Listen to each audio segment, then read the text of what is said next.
Well, good evening, everybody. Thank you for joining us here tonight. This is our second Season of Creation Zoom program, in which we focus on creation care, and we also talk a little bit about the fundamental right to clean and healthy waters. For those of you who don't know, Season of Creation began back in 1989, when ecumenical patriarch Demetrios I declared that September 1st would be a day of prayer for the natural world, for creation. Not too long after that, the World Council of Churches extended that period to October 4th, traditionally the feast day of St. Francis. And in 2015, Pope Francis brought the Roman Catholic Church on board. It was also in 2015, as I'm sure many of you know, that Pope Francis published Laudato Si, Praise Be to You, on Care for Our Common Home. In that historic document, he highlights the fact that caring for creation is simultaneously caring for our fellow man, for our neighbor. When our stewardship falters, well, people suffer. We are honored to have with us tonight Reverend Dr. Latricia Scriven, who is the senior pastor at St. Paul's Methodist Church in Tallahassee. She is going to be talking to us about healing waters and saving lives. To introduce the pastor, I want to introduce one of our creation care team members, Right to Clean Water creation care team members. That is Sarah Flint. A little bit about Sarah. In 2019, she decided that her science and theology background made her a good candidate, made her equipped to inform and inspire other people to take care of creation.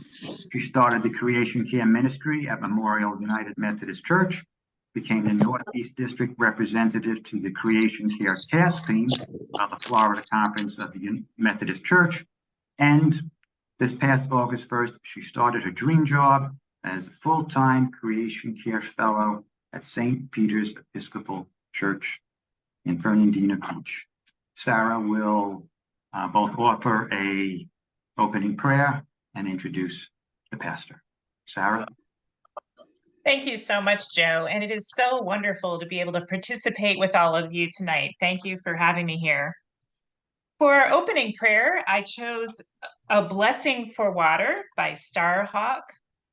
Please lift your hearts with me in prayer. Praise and gratitude to the sacred waters of the world, to the oceans, the mother of life, the womb of the plant life that freshens our air with oxygen. The brew that is stirred by sunlight and the moon's gravity into the great currents and tides that move across the earth, circulating the means of life, bringing warmth to the frozen Arctic and cool, fresh winds to the tropics. We give thanks for the blessed clouds and the rain that brings the gift of life to the land, that eases the thirst of roots, that grows the trees and sustains life even in the dry desert.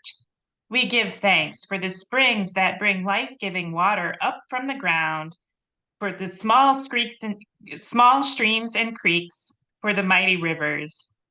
We praise the beauty of water, the sparkle of the sunlight on a blue lake, the shimmer of moonlight on the ocean's waves, the white spray of the waterfall. We take delight in the sweet singing of the dancing stream and the roar of the river in the flood. We ask help to know within ourselves all the powers of water, to wear down and to build up, to ebb and to flow, to nurture and to destroy, to merge and to separate. We know that water has great powers of healing and cleansing, and we also know that water is vulnerable to contamination and pollution.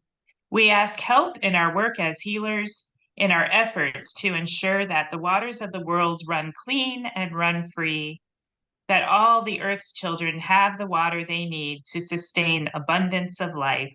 Blessed be the water. Blessed be Shalom. Amen. I have the great honor of introducing Pastor Latricia, And it's a little intimidating since we actually have yet to meet in person, and I don't want to come across like a creepy fangirl that I kind of am.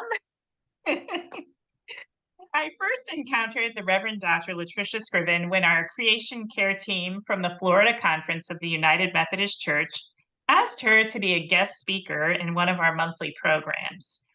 Soon after, Latricia published a beautiful children's book, When Jesus Laughs. It's no wonder Latricia wrote this book, since she describes herself as a person who loves laughing uncontrollably with friends. You will soon see what I've seen, that despite all of the challenges she's experienced, she radiates contagious joy. Reverend Dr. Latricia Scriven is the pastor of St. Paul's United Methodist Church in Tallahassee. She is the author of the children's books, When Jesus Laughs, When Jesus Rests, and Laughter is My Superpower, and contributing author of Bloom, Stories for Women to Nurture Your Growth and Water Your Soul. Latricia has an undergraduate degree in mathematics, as well as master's and PhD degrees from Purdue University in mathematics education and educational administration, respectively. Dr. Scriven attended Gammon Theological Seminary at the Interdenominational Theological Center in Atlanta, where she earned a Master of Divinity degree with a concentration in Hebrew Bible / Old Testament.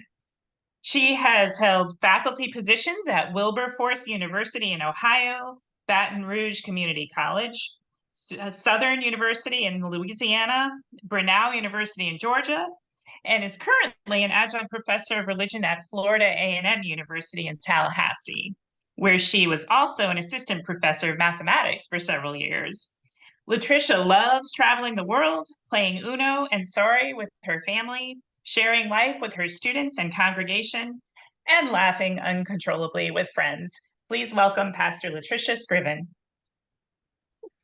Thank you, Sarah. I don't even know why I'm laughing, but thank you. And due to time, I'm no longer an adjunct professor because no more time to do the things that also give me joy. Well, greetings, everybody. I am happy to be here. And I said that I would share a story that I've shared before, and I will share it here because it is so relevant to my journey and why this kind of forum and work and discussion is important to me. So I grew up in Baton Rouge, Louisiana. That's where I spent most of my childhood until I went off to graduate school, actually. And I was about 4 or 5 years young, I recall. When I walked into our living room, we had a sliding glass door in the back, and I looked outside. I remember standing there and practically screaming, "Mommy, the outside is on fire." And I could not imagine, at that time what that meant, and it's even hard for me to imagine it now, but I have this visual of the outside being on fire. I remember red and orange and black smoke just going up into what seemed like the heavens.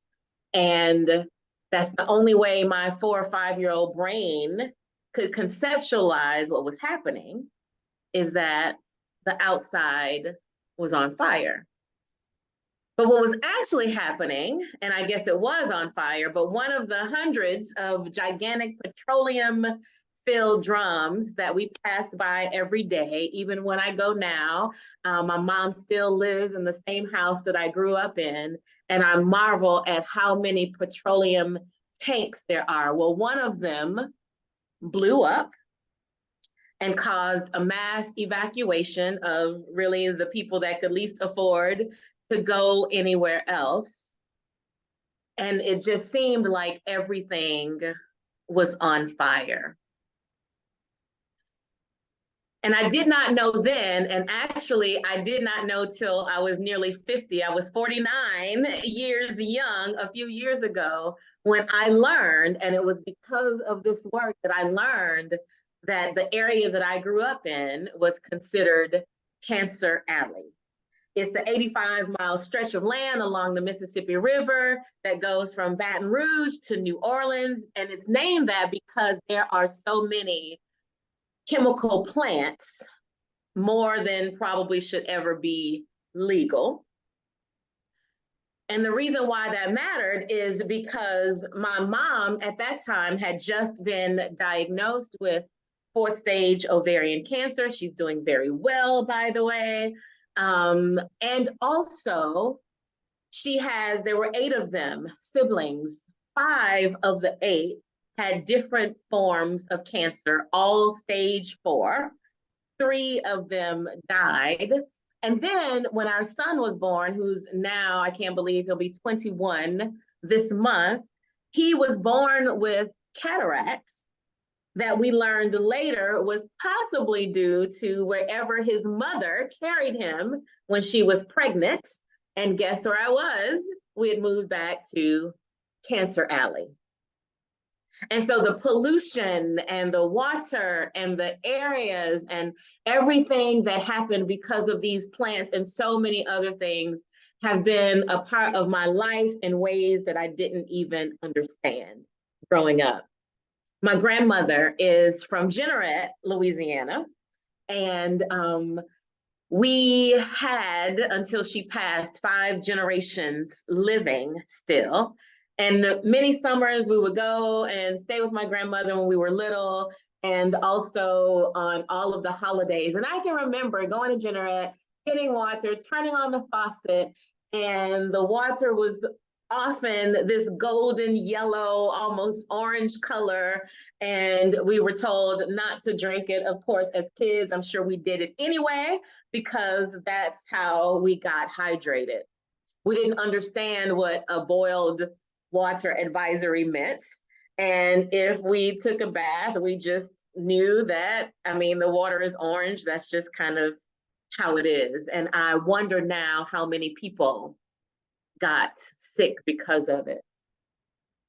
Now that I'm in the Florida conference, several times I've gone to visit in our partnership Angola, and we have a partnership with East Angola Conference. And I've gone 4 times now, and I've started leading other clergy and lay persons on trips there.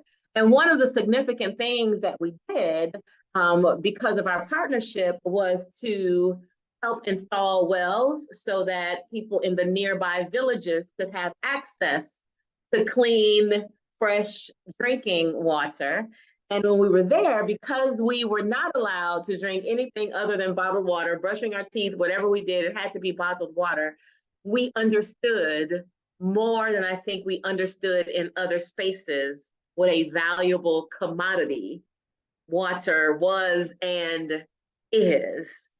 And so I realized that for many people, it's easy to think that water and access to clean water is only a thing when we're talking about countries that are less developed, right? And areas that are less developed than the ones in which we live. But the truth is that it's not only a global concern, but this crisis situation, our water, is a local concern. I read somewhere that about 771 million people, almost 800 million people around the world do not have access to basic drinking water.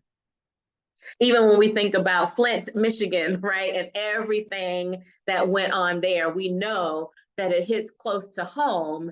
And here in Florida, where water is so important in shaping the lives of many people, either through the work that they do or just for recreational purposes. I love that about Florida, that I don't have to travel far to get to water. We may not think about the toxicity of the water that's around us because it seems so prevalent and so beautiful and so pretty. In fact, I remember traveling when I was younger and thinking that water wasn't actually blue or green because the water bodies around Louisiana are only brown. And so I thought that that was only in books and on television, that water could not possibly look that beautiful, and yet it does. And so here in Florida, we know that toxic green algae is so present in large amounts because of pollution. And so the same kinds of pollution that causes a cancer alley is the same kind of pollution that messes up our waters and affects our air, our wildlife, our plants, our pets, and just everything else. And here in Florida, where I thought the water was at least clearer than the mud, right, that it looks like around Louisiana, well, even the clarity of water has started affecting how grasses can grow, and then leads to an unbalanced ecosystem. Our manatees are dying off, and it's all because of how much pollution exists in the air and in our waters.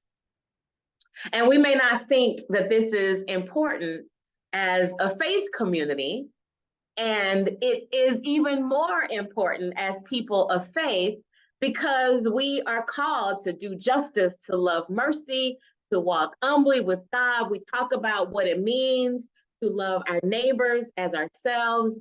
In my own United Methodist tradition, I love that when we engage in the celebration of communion, we talk about God, by your spirit, make us one with you, one with each other, one in ministry to all of the world. I like to say all of creation, because we are connected together. As Martin Luther King says, one of my favorite quotes ever, that we are tied in an inescapable network of mutuality, right? And so we can't get away from each other, and whatever affects one person directly affects us all indirectly. As faith communities, we are called to be good stewards, we know this, of God's resources. But what you might not know, I didn't count it myself, I read it, that water is mentioned 722 times in the Bible. That means it is mentioned more often than the word faith, than the word hope, than the word prayer, and then the word worship. Water is mentioned more than faith, hope, prayer, and worship. And we know that it doesn't even take long, right, for water to show up. Right away in Genesis 1, we get that the water is a formless void, and darkness covered the face of the earth, and the wind of God swept across the face of the waters. So it's like water is so essential to life that it was created, at least in the scripture narrative, on the first day. And then even when we get to the end of the Bible in Revelation, almost near the end, in Revelation 22, it says that the Spirit and the bride say, "Come," and let everyone who hears say, "Come," and let everyone who is thirsty come. Then it says, "Let anyone who wishes to take the water of life as a gift." So from the beginning to the end, water just kind of flows the way water does throughout scripture, in a way that should remind us that it is important. It's important physically, it's important spiritually, that water matters. And because water matters, it matters that we help our waters to be healed. It matters that we stop the pollution in the water, because literally when water is healed, water has been used as a source of healing for people, even in scripture, right? When we think about the story of Naaman, or the Syrian that was cured from leprosy in the waters of Jordan, when we think about some of the miracles that happen in the waters of Bethesda, in Jerusalem, water purifies, it provides deliverance. So many stories about the importance of water. And then if that's not enough, we know that over 70% of the Earth's surface is covered by water. We know that about 70% of the adult body is made up of water. 85%, y'all, of our adult brains, it's water. And so it's essential to life. It's essential to everything needed to survive. And those who are of, the Christian faith tradition, we even talk about Jesus as the source of living water. And so what does it mean for us not to take water for granted? What does it mean for us to understand that, yes, access to clean water is a global crisis, and it is also a local issue and concern? What does it take to understand that healing our waters really is a key to saving our lives? And the time to act is now.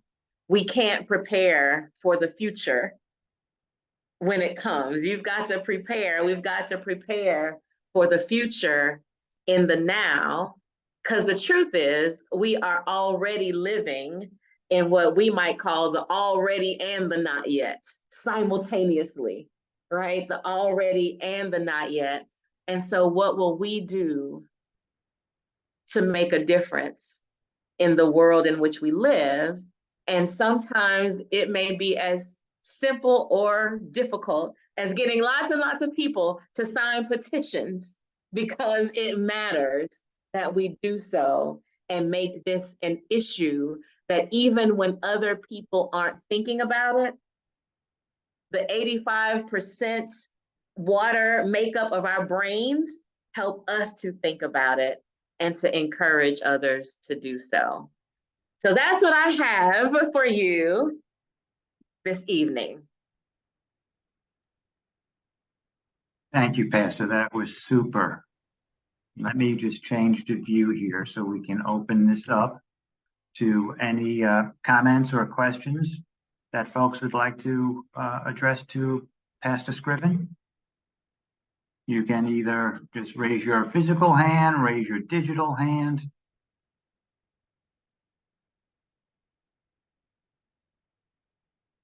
Wonderful presentation. Yes, indeed. I found that fact that what has been mentioned 722 times in the Bible, more than faith, hope, prayer, and worship, to be eye-opening. I don't know where you found that. That is absolutely terrific. I don't remember either, but it's thanks to Google. Yes. So, any questions, any comments? So, Pastor, you were talking about Cancer Alley. So there were policies that obviously enabled Cancer Valley to exist, and to probably exist for many, many years. Does it still exist? Yes, absolutely. I absolutely still go home and marvel now that I know differently, because imagine, growing up, this was just what it is. And we saw it and didn't see it, all of the petroleum tanks. And so, yes, Exxon, they're all still around and still polluting, as more people are aware and more legislation possibly, but it still does very much exist. And I'll also add, it is because of spaces like this, people like you and Sarah and, Kara and others who have helped me to engage more in environmental justice, because it has been emphasized by other people that I even was made aware, right? So that's the other reason why things like this are important and that we invite people. Yeah. So, Right to Clean Water has been told on occasion, we're talking with faith communities, it would be inappropriate to discuss it within the faith community because it's political, and they want to avoid the political. Yeah. But in one of his recent messages, Pope Francis, talking about season of creation, it advocates very strongly that we have to change the public policies that create places like Cancer Alley, and that result in the conditions of our waters, which are so terrible. That is where our amendment comes in. That's what it can do. Mhm. It changes the policies that have long needed changing. I mean, we've been trying the other path for a long time, writing to our legislators, almost begging them to do the right thing, and very often it doesn't work. I wanna say something about the statement about it being political. So I remember in graduate school, I used to, think and say that, oh, I'm not political and oh, this or that. And I remember being in graduate school and I had a professor who defined political as, and I forgot who coined this definition, but who gets what, when, and how. The most simple definition of politics is who gets what, when, and how.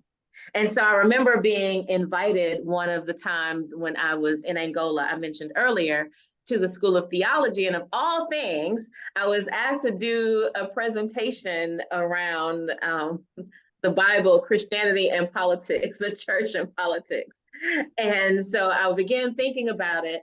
And when that came to me, that definition, who gets what, when, and how, Jesus pretty much made it clear that as part of what we are called to do, it is to influence who gets what, when, and how. So sometimes we think of politics in this very, in a much more narrow kind of thing, the thing that causes divisions and makes us put each other in categories of Democrat or Republican or independent or all of these other things. But when we think of the simple, basic definition of who gets what, when, and how, we meet a Jesus who is constantly challenging authorities and saying, yeah, I know what's written, but I say, right? And this is the giver of life, living water, saying that and helping us to have a way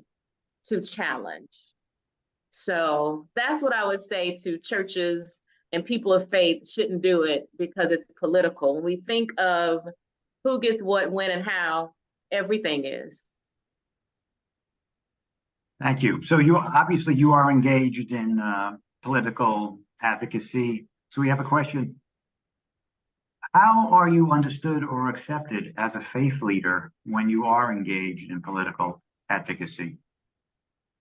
So it's interesting because even though it might be, I would say I'm engaged in justice advocacy. And so as a faith leader, I can appeal to what does the Lord require of us? But to do justice and to love mercy, right? And to walk humbly with God. So then it becomes a faith mandate. It's a requirement. I get to do it because it's what I should do as a person, especially of Christian faith.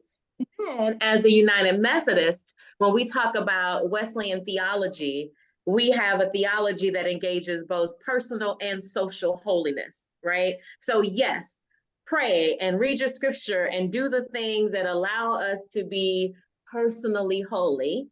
And also, what does it mean to impact systems?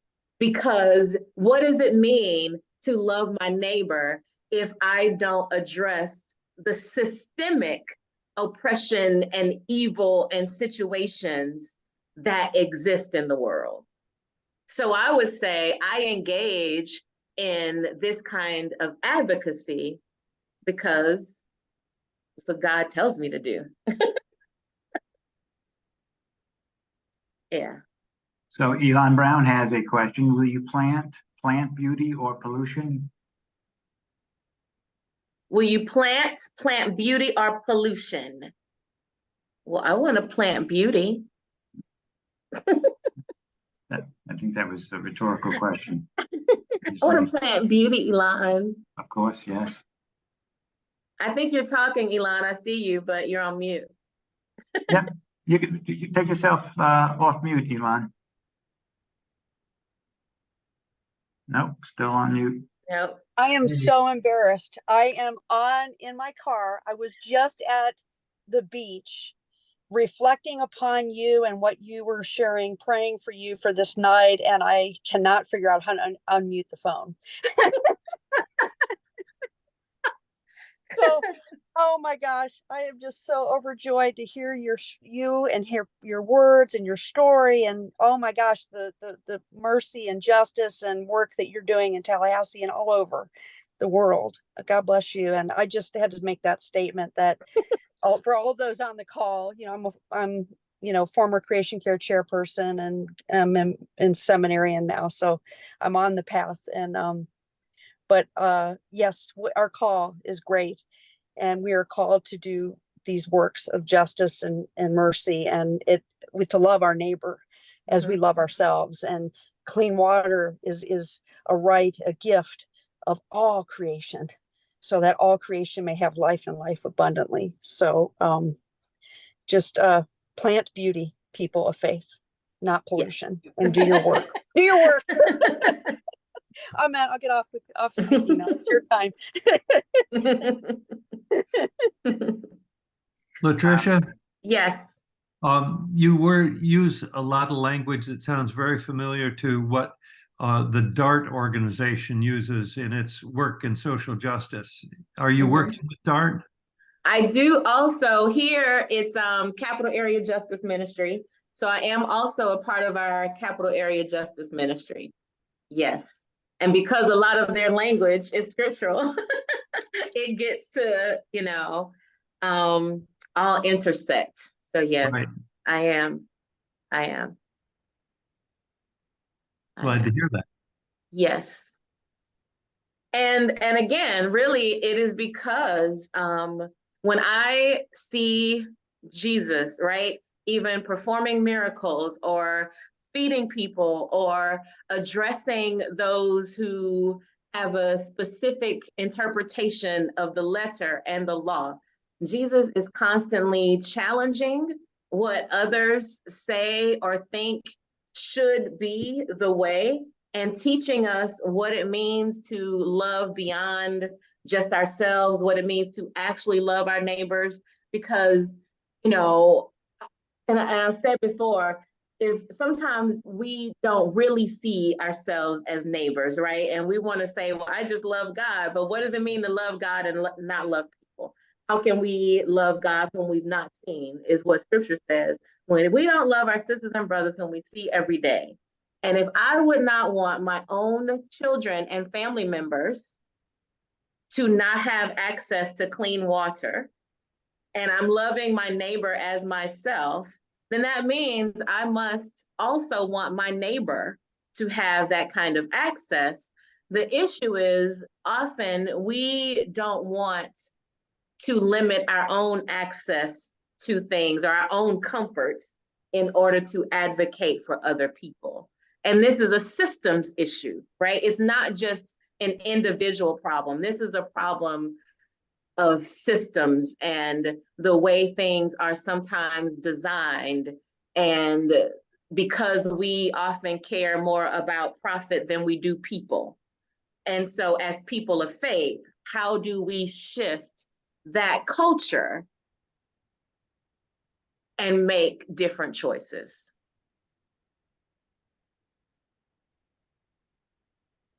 Thank you, Pastor. We had a question in the chat. If you have the ability to send a message to other clergy members about this topic, what would that message be?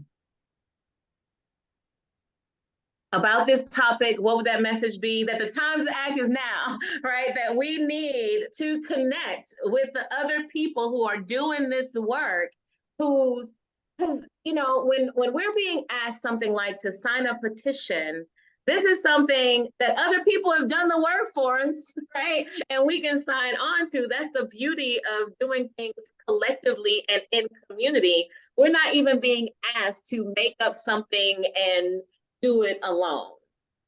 And perhaps if there's pushback, we can ask, well, how is clean water harmful?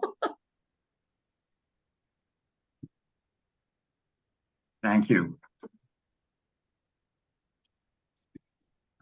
So we have been reaching out to lots of churches because faith communities can provide lots and lots of petitions, and we need lots and lots of petitions. And as you so eloquently made the case, this is what people of faith should be doing. Somebody here wants you to make the phone calls to those other churches for us because you have been so persuasive. What we're asking, I would say also, you know, as a pastor, as a faith leader, sometimes just push us, right? Don't let us off the hook, because we're busy, and just like everybody else is busy, and sometimes it's not at the forefront, even if we think it's important. And the individual that says, hey, but don't forget, and we really need you to do this, right? I tell people it doesn't bother me when you're reminding me, because I may need to be reminded over and over because there's so many things in my head. Come take a stack and say, here, make it happen. And I don't know that all faith leaders are that way, but some may be, where it takes a little bit more push than others because there's so many things to think about.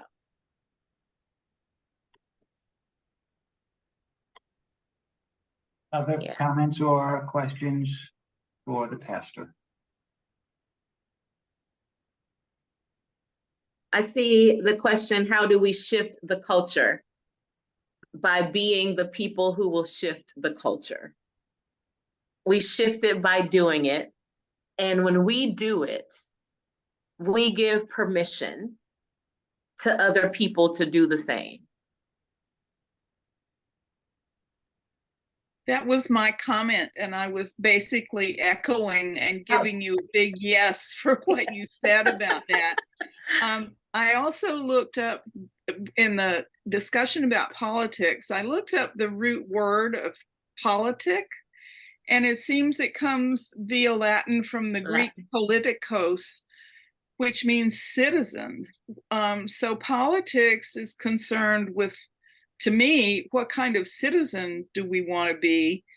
Faith is concerned with what kind of human being do we want to be?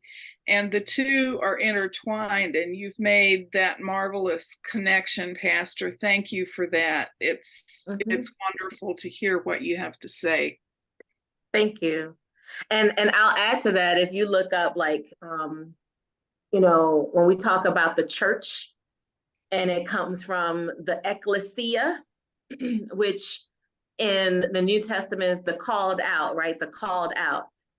Ecclesia and the called out was actually a political term.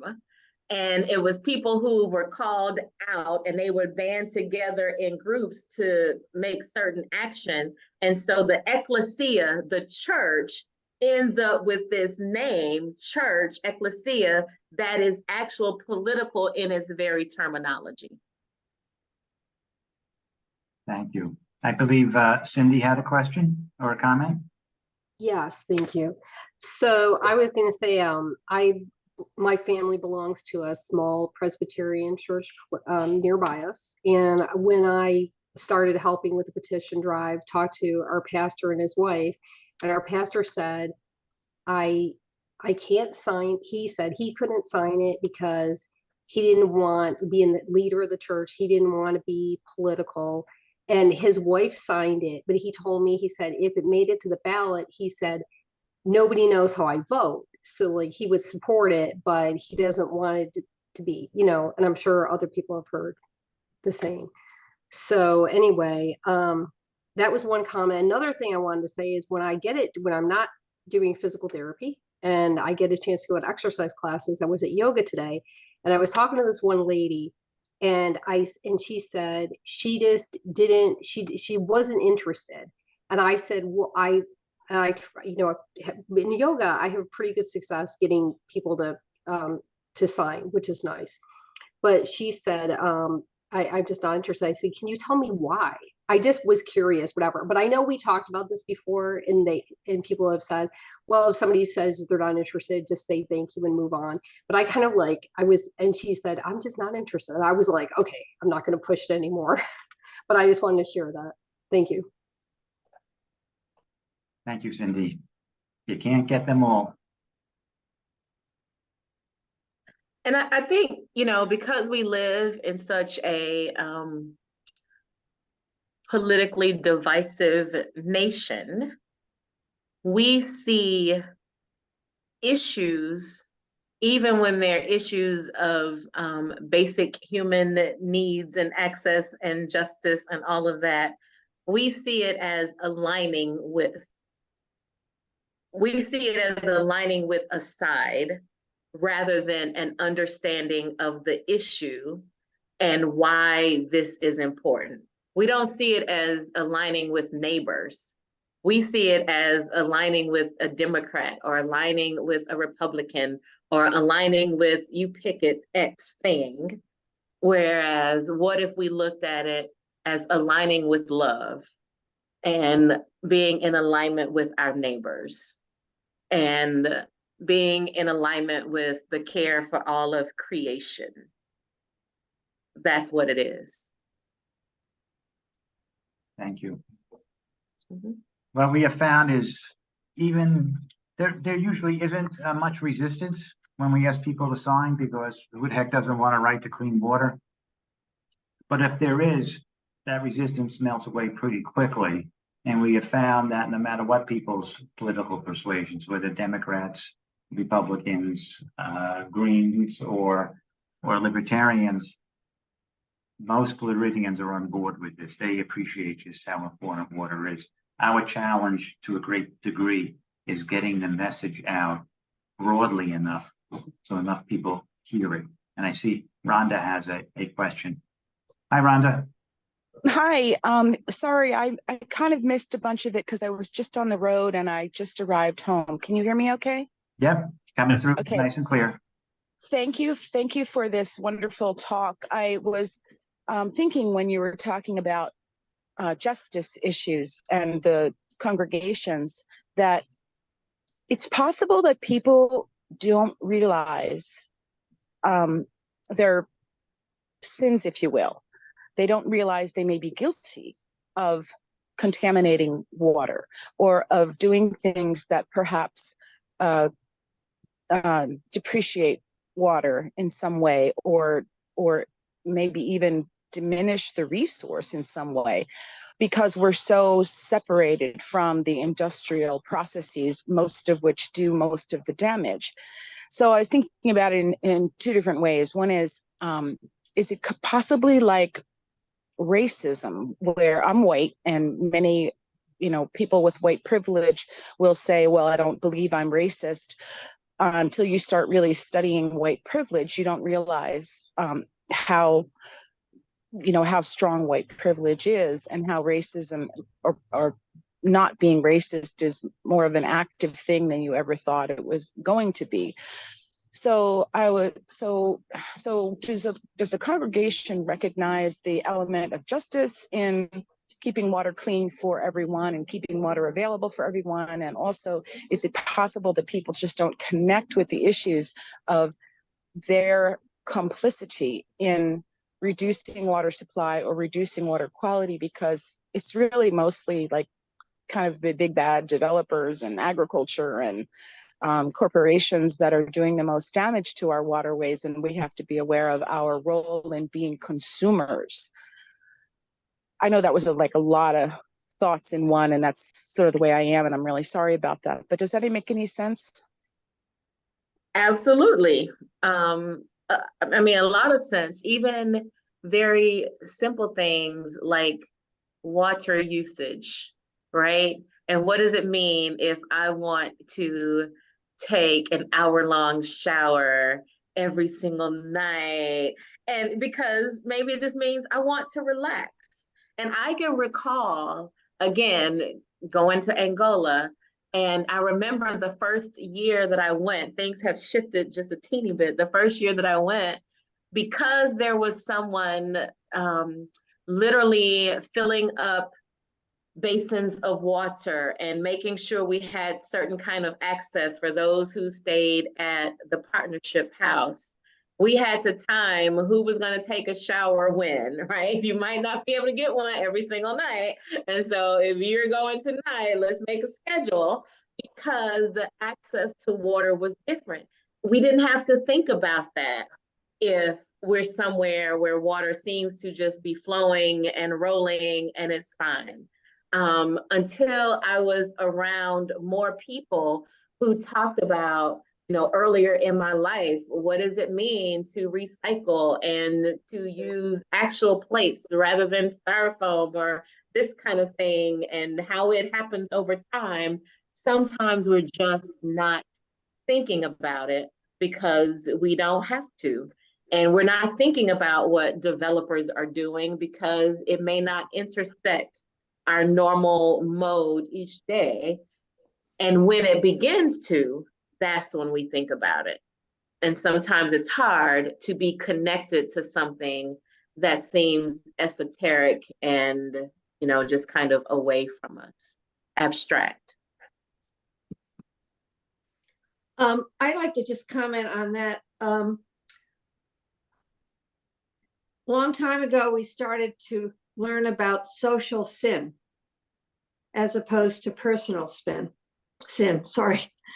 And because our emphasis is still on the personal, we have a tendency to hear, probably not you, Pastor, but the personal aspect of sin, and rarely do you hear anything about the social sin. And it used to be, well, it's the people in the corporate world, or, you're talking about Cancer Alley, but the idea of that collectively we are all committing social sin by our lack of any kind of energy around not just water, but I mean, water should not be anything political. We're all drinking water, and whether you except those who are drinking out of water bottles, but that kills the earth too, or the world. So that's just, I just wish that we wouldn't get pablum, we would get more coarse food, and that can get very uncomfortable to hear that message. Thank you, Pat. Pastor, you started the evening off talking about when you were very young. There is a huge issue of generational justice involved in creation care. Would you like to address that a little bit? I mean, in what way other than yes? Okay. It just seems to me that it's too seldom spoken about. Yeah.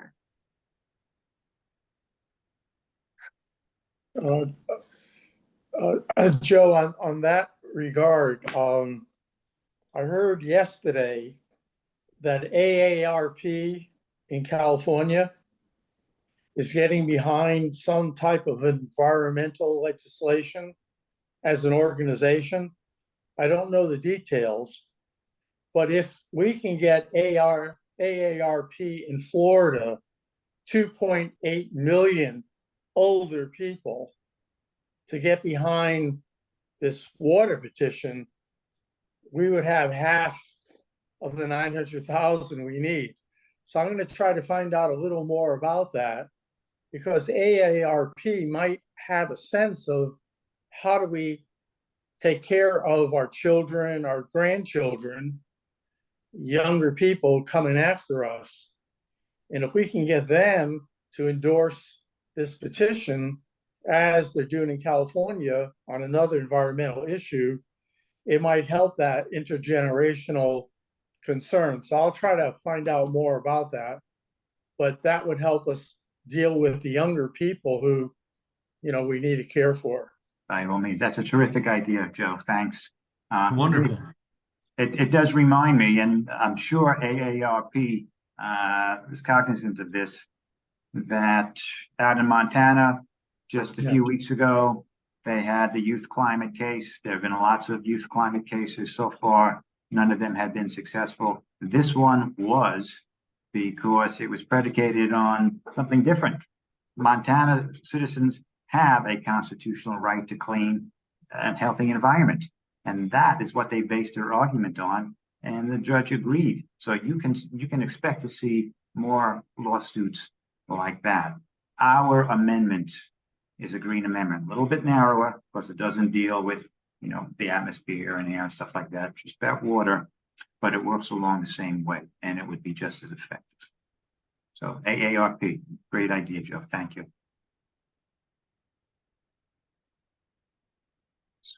Any other comments or questions? This has been a great discussion. This is only tangentially related because Joe brought it up. But let me just say, you cannot imagine how excited I was when I was able to actually turn 50 and get my AARP card. Such an exciting day in my life.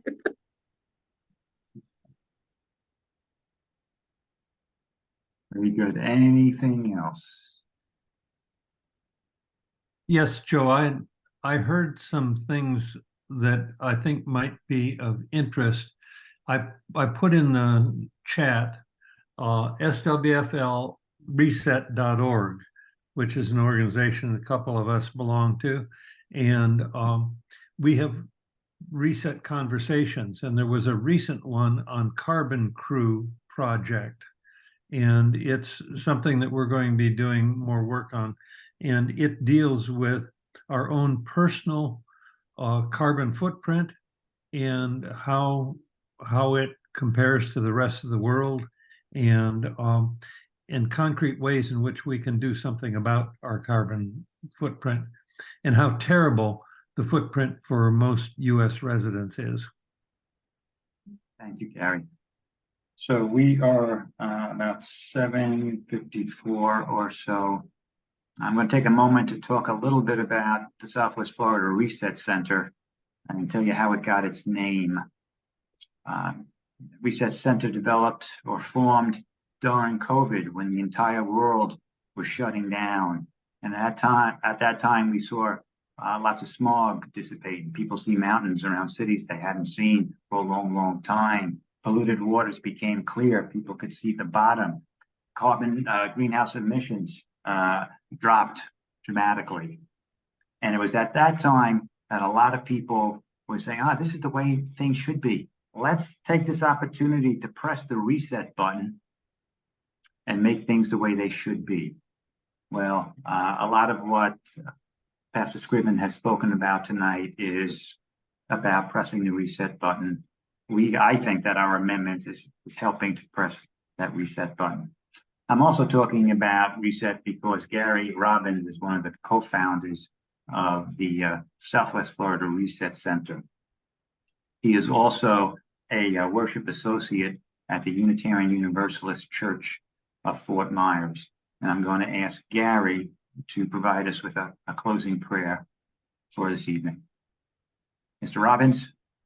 Yes, thank you, Joe. And before I start, let me just say that I think that what the pastor has said tonight and so many of the comments and questions were, from my perspective, extremely prayerful, because they are about the wisdom, the sacredness that we hold the earth in, and knowing that we have sacred relationships. And that's part of what I have included in this prayer. So choose how you wish to sit, your eyes closed or eyes down, breathing comfortably in a meditative state so that we can be present. As I say, O great Spirit, creator of all that is throughout the great universe, we are immensely grateful for all the gifts which have been so generously bestowed upon us. We are thankful for all the incredible reciprocity built into the systems of the earth that cycle gift upon gift to all of us, all of our brothers and sisters of all living species, past, present, and into the great future. We are grateful for our home. We're grateful for our home star, the sun, whose energy draws the sacred waters into the heavens, creates the cleansing rains, and brings energy to such beautiful life forms the world over. To follow our indigenous original instructions, we are fully aware of the sacredness of all of creation, the sacredness of the earth, and the sacredness of all our relations. We are also humbled by our own society's inattention to the care of creation and the terrible outcomes of our current way of life that allows us such separation between ourselves and all our relations. We call out for divine wisdom to help us come back into respectful relations with our own selves so that we might forgive ourselves for our shortcomings and truly come into those right relations with all our sacred brothers and sisters.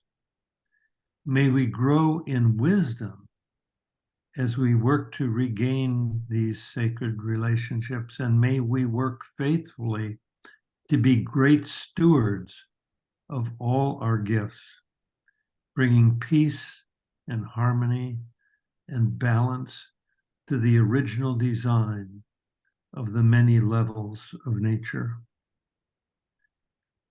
May we humbly commit to work together to recreate clean and clear and healthy waters for every pond, creek, lake, river, and spring, that we might come to be known in the future as those ancestors who, when they knew what destruction was happening, we were the ones who answered the call, came forward and did the hard work to bring all of our relations into truly sacred spaces, creating social and environmental harmony according to the original design. Bless us in our advocacy. Bless us in our living, and bless us in all our sacred relations. Amen. Thank you, Gary. Thank you, Pastor Scriven, for being here with us this evening. Thank you, everybody, for participating. It was a wonderful evening. Everybody, have a wonderful night. Bye-bye. Good night. Thank you, Pastor Good Latricia. night. Thank you, Thank you. Pastor. Hey, Sister Single, Sister Thank Gwen. you Hey,